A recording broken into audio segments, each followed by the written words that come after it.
Hello, everybody, and welcome to Taking Control, the ADHD podcast on rashpixel.fm. I'm Pete Wright, and right over there is Nikki Kinzer. Hello, everyone. Hello, Pete Wright.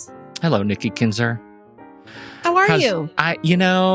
We're all sick. So I'm trying to keep my mood up. I drank some tangerine tea infused with, what is that, like yerba mate something. It's some like caffeine-infused leaf, and it says it's supposed to give you energy and mood enhancement, and I need a mood enhancement. Did it work?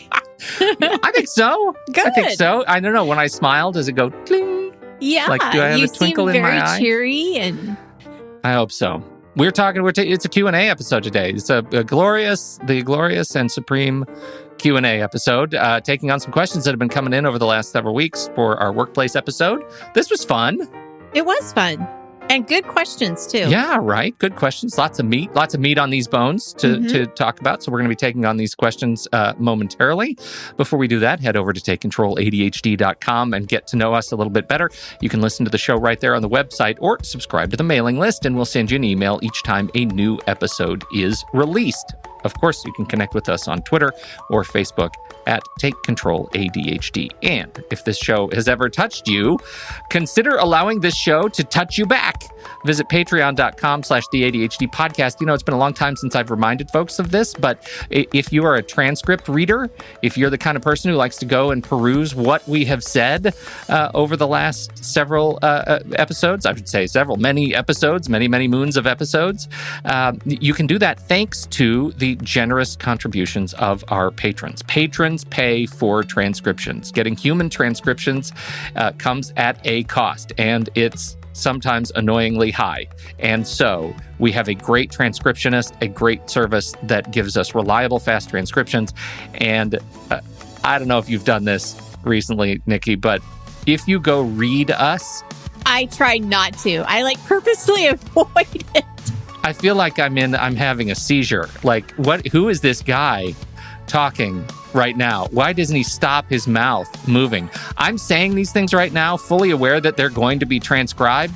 Right. And a message to our transcriptionist, I'm sorry. I don't know. Right, I know. What comes over me. I feel like I'm having some sort of an event. Anyway, the transcriptions were a goal for us. It was our very first goal, was to make sure that we made enough to cover transcriptions for those who need it, for those who need to read because they are not able to listen to the show for any reason. And we hope that it has been useful. It is an ongoing service that comes to you directly as a result of contributions through Patreon. So if you'd like to see more of those kinds of things, if you have suggestions for things that you'd like to see implemented into the show and you think Patreon support would be a great goal, we're always open to those kinds of suggestions, and we appreciate your participation there. So patreon.com/the ADHD podcast, and, go read a transcription. It's fun.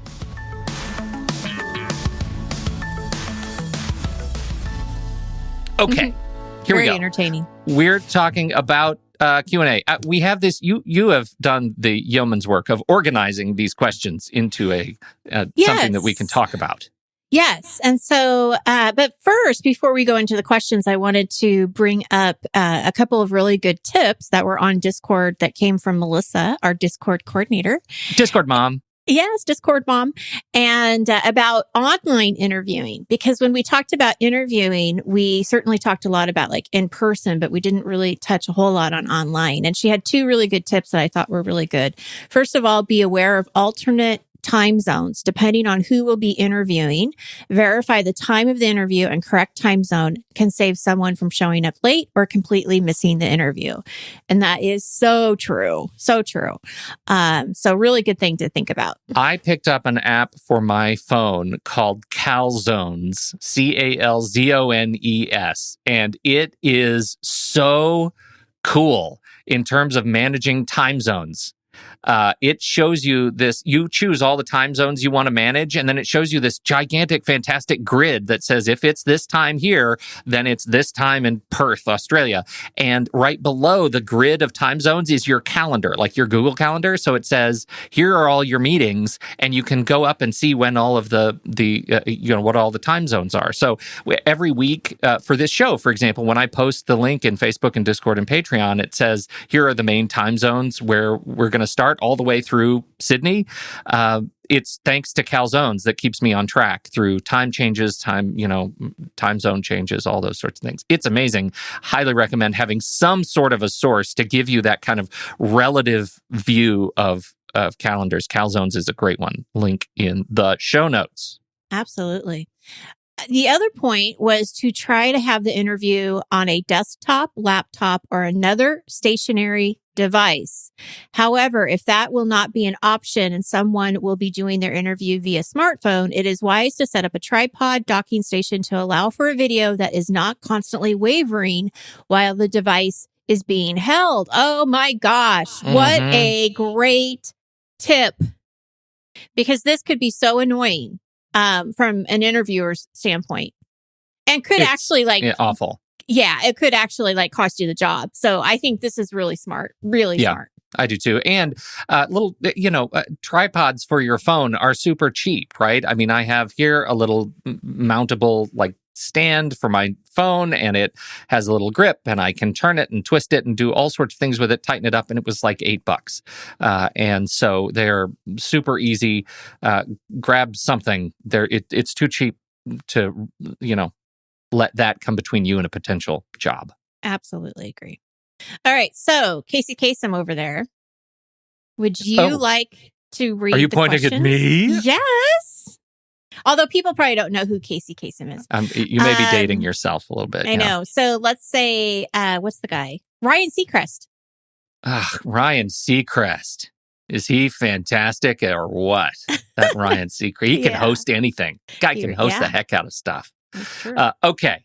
I'm going to start. Here are some questions. After you get the new job, how can you set yourself up for success? Question is, I'm starting in a new job soon, and I'm finding myself thinking, I have to find the perfect organization system right now before I start. Oh, my goodness. Hallelujah to that question. Right. Totally get that question. Yeah. Right. Yes. I know. What do you think? What do you think about this one? I think that it is a great goal. However, I don't think it's very realistic. It's a lot to expect, right? For you to think that you're just going to go in with the right organizing system right away, especially when you're not really sure what the job is going to be like until you're actually doing the job. So I think that that's something you have to just give yourself some patience. I do recommend that you pay attention to your systems at home to make sure that you get to your new job on time and that you're prepared. So those systems definitely need to be in place and intact. But when you're there, I would just say, take notes, listen carefully, ask lots of questions, review what you've learned that day, and eventually start working on a system that's going to work for that job. That's what I would say about that. I think giving yourself permission to understand that your systems, your organizing systems at work, at the new job, old job, home, they're all systems that are going to change. And so I think setting yourself, like you said, it's a lot to expect to have the perfect system. Dare I say, it's too much to expect to have the, quote, perfect system right now before you start work. There's too much for you that you don't know. And so I understand, and I really relate to this idea that it's a new job. It's a clean slate. I'm going to use that as the opportunity to craft this wonderful new system before, anything else gets in the way. The problem is that doesn't really exist. That's a fantasy. It's like the unicorn. You are inheriting a job, most likely, right? How rare is it that you are actually getting a job that's never been done before? At some point, you're going to inherit someone else's system or some process that you're going to have to learn. From there, you have the opportunity to change it. So just give yourself, I think, some flexibility to really, as you say, to learn, to take notes, to internalize those notes, and figure out the environment before you put too much pressure on yourself to have the new system before you start. Absolutely. So much of your personal system is going to depend, I think, on the work that's thrown at you, I guess. I that's agree. the thing I want to really land on. And one thing I want to emphasize too is that it's going to change, because even if you've been in the job for 5-6 years, you're still going to change your systems as you go. Things just, and maybe not whole systems, but like I was just telling Pete today before I got on here that I was organizing my file folders on my computer because I'm working with a client who's doing it and it inspired me to do it myself. That is a system that I'm cleaning up 10 years later, right? I mean, yeah, right. So everything's always kind of changing and moving around and stuff. So right. It's all good. All right. I'll go ahead and answer this next, or not answer. We're going to both answer. I'm going to state the question and you're going to answer it first. Okay. How do you set up your relationship with your supervisor in a way that will benefit you while maybe you should have asked the question, while battling RSD and fighting the people pleaser in you? Money works really well. Right? I think you should just start paying them off. I think second to money, if you don't have the cash, communication for me is the big one. As somebody who's been in a position of management, like what do I want to see? I think even before you take on the do I tell them or not about my ADHD conversation, just remember that open and frequent communication is a terrific first strategy for your first few weeks at work, right? Review how you plan to do the job and incorporate questions about processes and potentially request introductions to other people across departments that might help you better understand the role and so on. And tell your supervisor, this is what you can expect from me today, this week, over the next 2 weeks, right? Just be open and frequently reach out to them and say, here's what I'm working on now. And ask, is this the kind of thing you're going to expect and like to see from me going forward? I think, staying open about that and not hiding from it is the best way to go. I completely agree. And just, being yourself, don't just be yourself, be your authentic self, ask lots of questions, especially at the beginning. This is the best time to do it, to get that clarification that you might need. So yeah, I agree with you. I think communication is the biggest key there. Okay, my turn. How do you get past the first few weeks where you feel totally unsure of what to do and find yourself standing around feeling super awkward? Yeah, I just have this unfortunate picture in my mind of the middle school dance. Yeah. Where everybody is against the wall and no one's talking to anybody. And yeah. And then the boys are acting all crazy and well, boys are dumb. Right. Hopefully right. by the time you get a job at a new company, boys aren't dumb anymore, but they might be. They still might be. Right.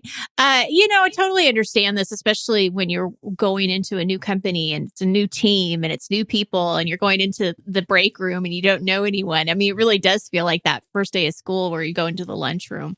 But I say be yourself. It's okay to, if you're an observer, go ahead and take some time to observe and kind of scan the situation around you, but I think at some point you do need to get out of that comfort zone of being an observer and get involved, because this is how you will become part of the team is your involvement. Yeah. I think that's a really good point. I had some other things I wanted to talk about, but this one I think is a really good one to lean in on, which is, if you bring some old habits, maybe some old habits that are fine and potentially introverted habits, like maybe you're the kind of person who brings a book and reads a book at lunch every day. Maybe you're the kind of person who enjoys going on long walks by yourself, and that's great. Do that stuff. That's all good stuff. Maybe the first couple of weeks, while you are just trying to get to know the place and get to know the culture, not a great time to bring those old habits to the new job. It might be a better opportunity for you to say, today, every day this week, I'm going to introduce myself to one new person that I haven't talked to. Or this week, I'm going to sit down and see if I can have lunch with 2 new people twice a week this week, right? Get yourself, as Nikki says, out of that comfort zone, out of the old habits. This is a great opportunity to shake that up. I also think, there is an opportunity for you to just do something, right? If you don't know what to do, pick up a manual, like learn a process, study something, embrace a new system, ask a question about how things are done, and figure out if there's a better way to do it, right? Like if you truly can't figure out what to do next, it's a great way to learn and will probably help you find the boundaries of your responsibilities pretty quickly, right? People will tell you, hey, that's a thing that's actually outside of your responsibility. So let's steer you back here. So it's a good way to do that. But for me, the question is, it comes back to probably a social anxiety question. And it kicks up the ADHD storyteller, right? It's so easy to already get to the end of your social contract at this new organization before you've had a chance to even explore what's new for you there. Absolutely. So the next question was, what other things should we be thinking about? And, I think that when I work with clients around this issue, one of the biggest things that they get nervous about is their past experiences at these last jobs. Like, I just don't want to repeat this, or I don't want this to happen again. And so I would say, before you go into this new job, really take some time to think about what you learned from your last position. What worked well for you? How can you transfer this into your new job? You may not know right away, but you will soon after a few weeks of experience. And where were you challenged? And what would you do differently if you could do it again? And again, how does this information then transfer to your new position? So it's really taking some time to reflect the good and the bad, and what do you want differently? And that's the coaching approach, is, looking forward. What can you do differently that will make you, feel confident? And that's really what we want. My biggest advice, or biggest piece of advice, is, be confident. It's okay not to know all of the answers, but you do know some. They hired you for a reason. And so, even if you don't feel that confidence, fake it. Fake it, Yeah. fake it. Yeah, right. Pretend like you do. You're not being a fraud. You're just, you're being you, and it's okay not to know everything. Totally. It is absolutely okay. And it's okay to try some things on, right? To give yourself a chance to say, like, what would it be like if I showed up at this new job and I was an outgoing guy, right? What would that be like if I was the guy who just shook hands first? Because everybody else is, most likely they're going to have their head down. They're going to be doing their job. They're getting the job done. And, but they're also probably more than willing to shake your hand and say, welcome to the team, and glad to get to know you. And once you break the ice, the rest becomes easy. You mentioned first impressions in the interview stage, but I think that also implies to your first 2 weeks on the new job. So much happens in that time that will carry over for the remainder of your time in that position. It's true. I mean, I think that those first impressions, that first 2 weeks makes a difference. But again, I would just say, don't be too hard on yourself. It's okay if you don't know everything. They're not expecting you to. Be yourself. Do these things that we've already talked about. Ask questions, gather the information, review, and just be you. And my optimistic side's going to say everything's going to be just fine. Yeah, no, totally.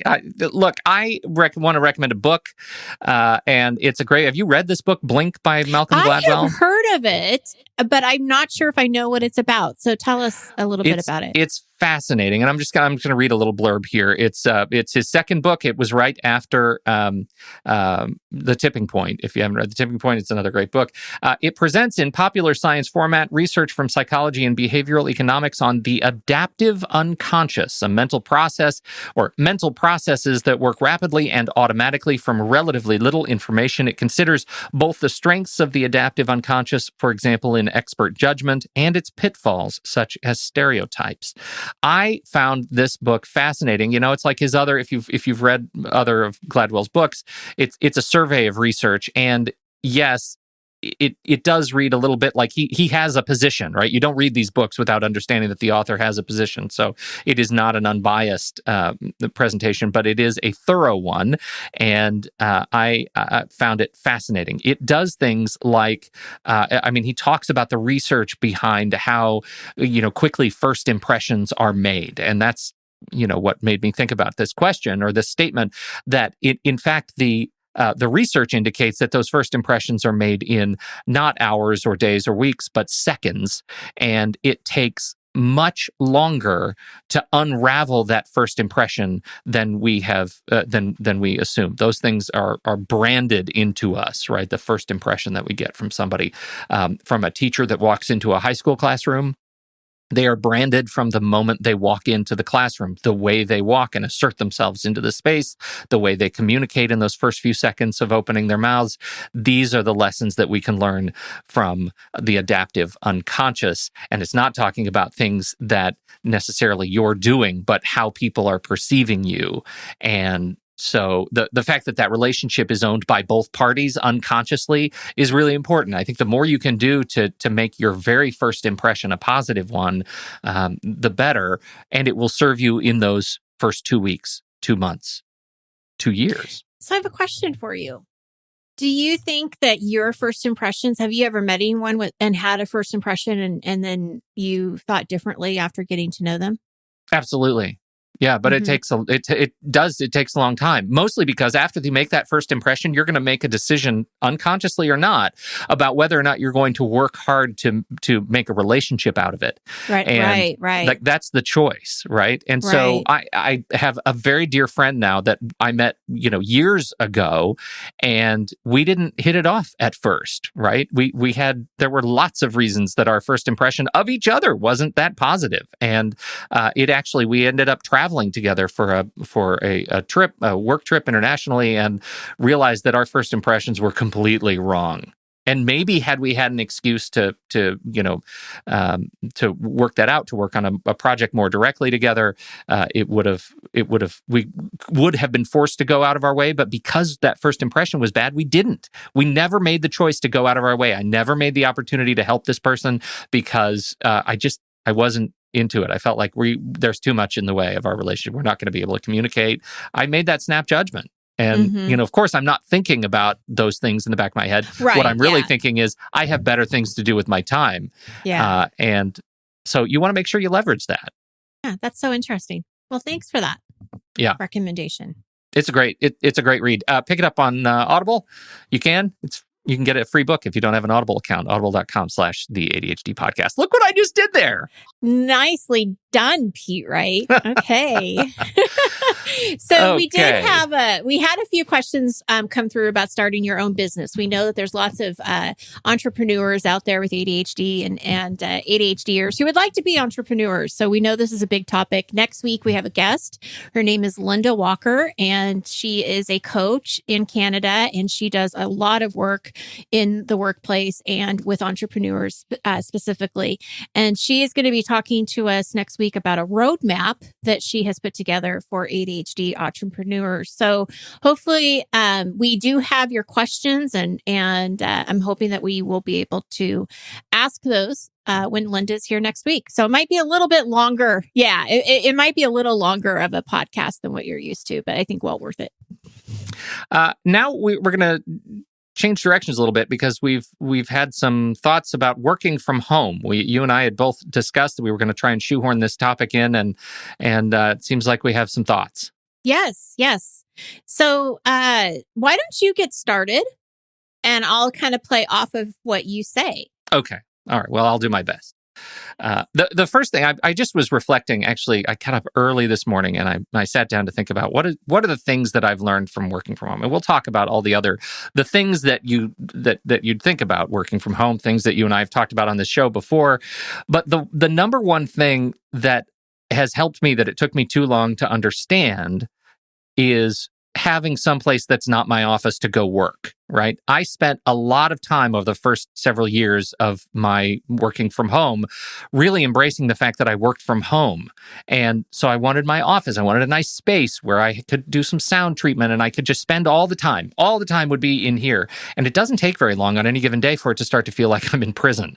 And and then I get distracted, right? I get super distracted just being in my own space too long. And so having a network, I like to call it the network of Pete's office, where I'll go up to the Bethany Starbucks, or I'll go up to Insomnia Cafe, which is over here. I'll go over to the Beaverton Library, which has a really nice spot over there to work. And I just have this network of places where I can hop, I can put on the headphones, I can edit, I can do whatever I need to do to keep my brain engaged, to keep the bar of distraction high enough that I can actually get some work done. Finding a place to get out, that is the number one thing that I have had to learn that is impacted by my ADHD and impacts my ADHD in a positive way, is getting out of my own home office.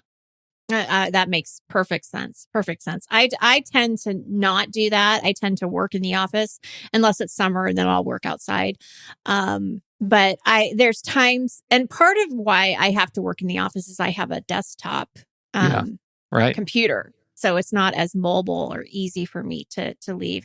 And most of my work is done with clients. So yeah. Can't really be in a client, or can't really be working with a client in a coffee shop. But that totally makes sense. One thing I noticed here in your notes, Pete, is you talked about setting the expectations of everyone in the house to understand that when you're working, the door's closed, headphones are on, and you're not to be disturbed unless something's on fire. Yeah. That is definitely, I think, one of the biggest learning curves we've had in our house, is just understanding that when I'm in here and the lights are on and I'm standing up, I'm probably doing some kind of video. So you need to be quiet. You need to not slam the door. But it's taken a long time, many years, to kind of get them to understand that. There are times where I've had to put like chairs in the hallway just so that they don't go in front of my office. But now that they're older, it's not really that big of a deal. But it is something to pay attention to. I think I've mentioned before, I have, hue lights throughout our house, and one of the lights is right in the hallway outside my office. And so I actually have a lighting scheme set up. When I hit podcast lights, all the lights in my office change to a certain kind of light scheme, and the light in the hallway turns bright red. It's like the recording light that everybody knows that even, you can hear Dad's voice. Sometimes he's on a call, but when he's actually recording, that light's red, and everybody needs to be extra quiet. It's super helpful. It's really, really helpful. So something I just want to add, if you are somebody who gets out mobile, you pick up a VPN service, TunnelBear, ExpressVPN, NordVPN. These are all services that allow you to encrypt your communication when you're on a public Wi-Fi network. Highly recommend. Super reasonable pricing. For a couple bucks a month, you can just make sure that your data is encrypted. So it particularly, like in my case, I'm working with client data, and I don't want anybody to be able to sniff that in a public Wi-Fi situation. And so pick up a VPN. What I really like about, I'm an ExpressVPN user. I really like the app on the mobile phone, super easy to use. On the computer, it's super easy to use. Just one button, and you can tell it kind of where you want to be. So you can appear to be from other places if you want. I could appear to be a Canadian to the internet if I wanted fantastic. to. So it's super easy if you're traveling in places you want quick, easy protection. That's a good one to use. So there you go. Scheduling. Yeah, figuring out your schedule. Like and it's not just like I'm going to get up and go to work from 8 to 5. It's really bigger than that. It's what are my most productive hours for doing the job I need to do. For me, there are a couple of periods during the day that are great for podcasting. So I have them scheduled for podcasting. It's when my voice is strongest and when my energy is highest. When I have focus time, it's a different time of the day. So really being able to work long enough to understand what that looks like for you is an important thing. How do you handle that? It's definitely been a work in progress over the years. One of the questions that was asked to me a few years ago, or a couple of years ago, from a friend of mine, they asked, isn't it hard to separate work from home? Like, do you find yourself in the office a lot, like kind of just sort of going in there? And at first I probably was in the office more than I am now, outside of the, Monday through Friday. So I think that's that was the trickiest thing, is actually setting up some kind of schedule. Like, am I going to work on the weekends? Am I not going to work on the weekends? Sort of try to set those boundaries. But I agree with you 100% of how I schedule, depending on energy and making sure I have time, in between appointments, making sure that I have time to produce content and other things in my business that's not just coaching clients one-on-one, that one-on-one time. So it is just kind of a juggling.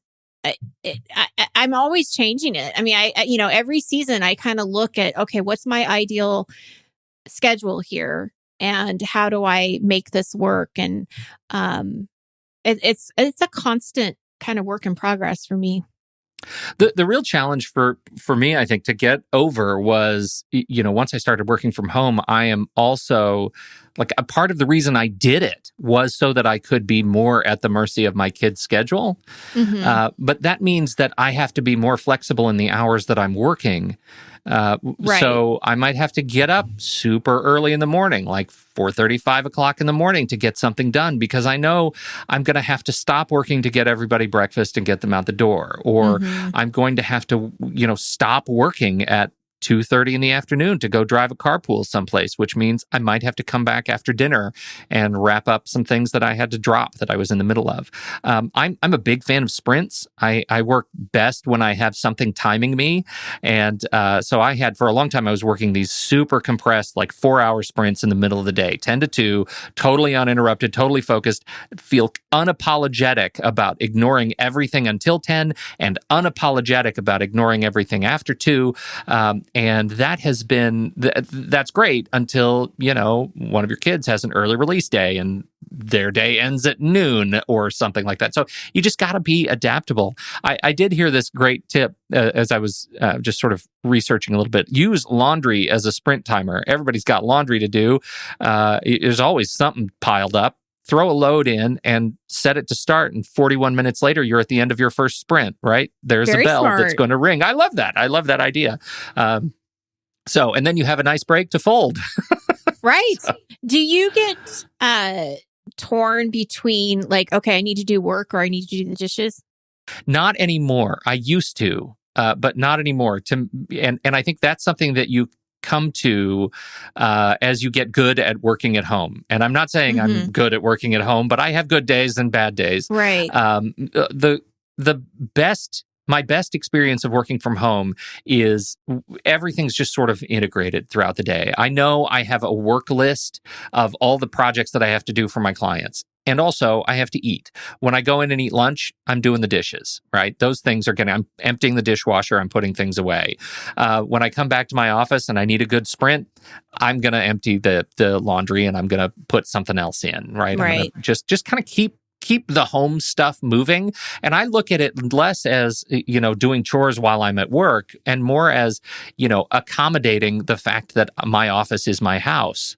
When I'm at work, when I used to have an office job, there were things that I would have to do there. Like, occasionally I'd have to refill the coffee filters and make a trip to Office Depot to get paper towels and supplies. When you work at a small office and you don't have a service, there are things that you have to do there to keep the office upkeep, right, running. And so I look at it like that. Like, it's just me keeping my office fresh. And so just so happens that I live here too. I ignore it.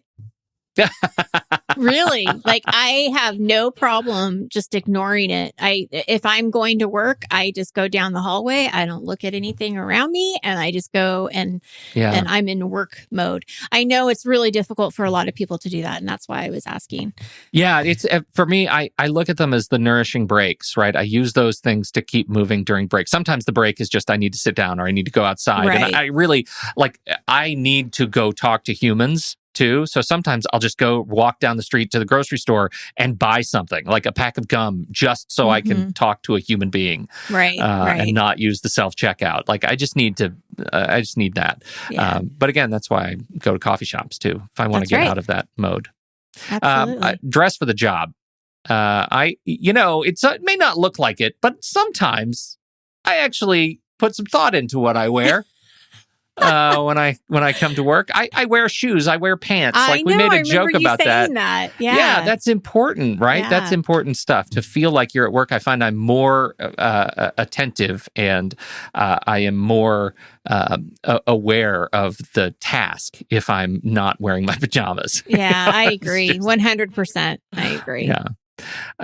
Technology, just, making some sense of the technology you have. And I think this is something where a lot of people, first timers working at home, skimp early on when right, you buy cheap and you end up paying double or more for it later. You buy the cheapest computer and you end up paying more later when it breaks. You don't get the subscription to Office or whatever services you need, Adobe, because you're trying to save some money, and you end up getting burned for it later. So figure out what are the tools that a professional in your field uses, and invest in those tools. This is your job.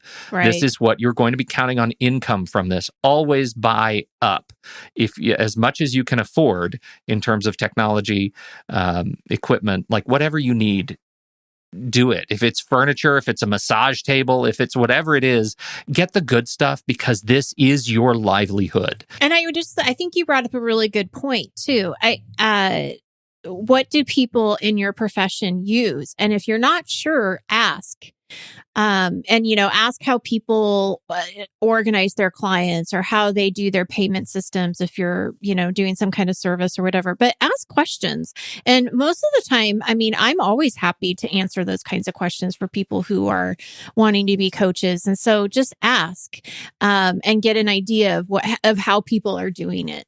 If it wasn't for you, Pete, gosh, you've shared everything with what I use, I got from you. So it's important to talk to other people who know technology and can get you set up. Very important point. I work with a number of therapists, and their big issue is furniture, and making sure that the couch and the chairs that they're going to be sitting on are good ones, right? If you're going to be spending 8 hours a day sitting in a chair listening to someone, it better be the best chair that you can find. You have to love it. You have to love the chair. Yes. Think about those sorts of things. Social media. I don't know if that sound translates to podcasting. I think it does. Tips: remove social media from I remove it. Exactly. Phones, You just sign out of all your accounts if you can. The real challenge is if your work as a remote worker actually calls on you to be in social media. That hopefully, if you're that person, you will love it a little bit more, and you'll have some better gates around it. What we're really referring to here is use of personal social media while you are at work. Right, not business. I have a business page. That I don't really consider social media. It is, but I'm connecting. Not to you. It is to the people who are reading it. And so I think figuring out that balance. In general, I start conservative. Get it off of the devices that you use to get work done. If you are strong enough to be able to embrace it, little by little, and bring it back into your life, great.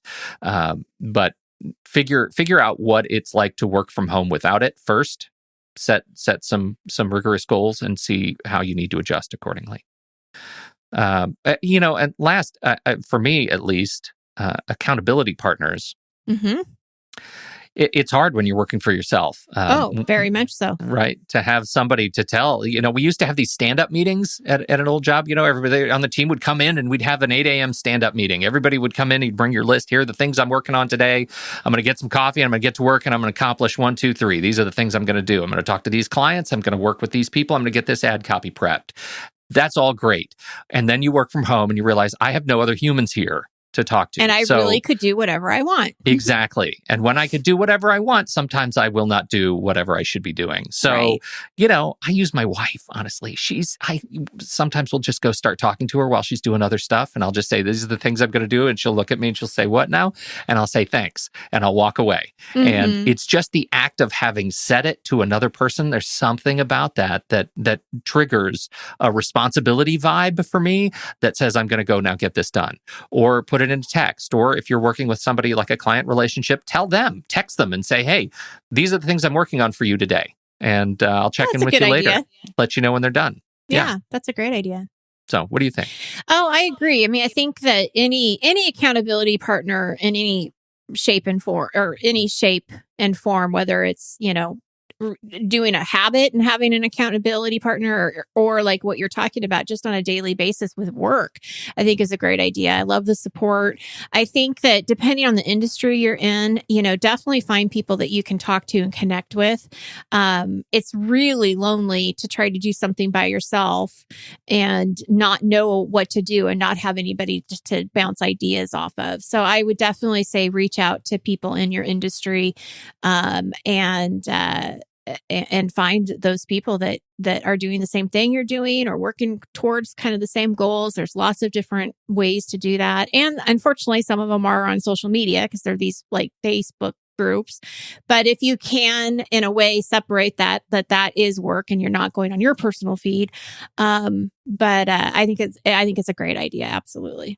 I think in terms of accountability and finding a way to be accountable to yourself, one of the February workshop, if you're a supreme supporter of the ADHD podcast on Patreon, you'll have access to the February workshop that we're going to be recording here very soon, where we're talking about building in some of these accountability, tools into your life. What are some of the tools you can, build your accommodations, your set of accommodations at work?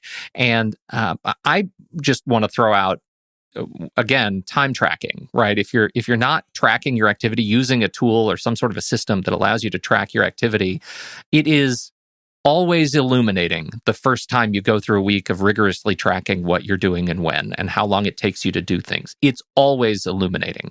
Whether you're able to take what you learn and turn it into, additional productivity, enhanced kind of focus, that's a different story. But you will learn something from figuring out how to track your time. And there are a lot of tools that will help you do that. We'll talk about some of those on the February workshop. So we're recording that very soon. Check that out. And that is for Supreme members of Patreon. Patreon, yeah. So there you go. All right, great stuff. I did want to throw in a bonus.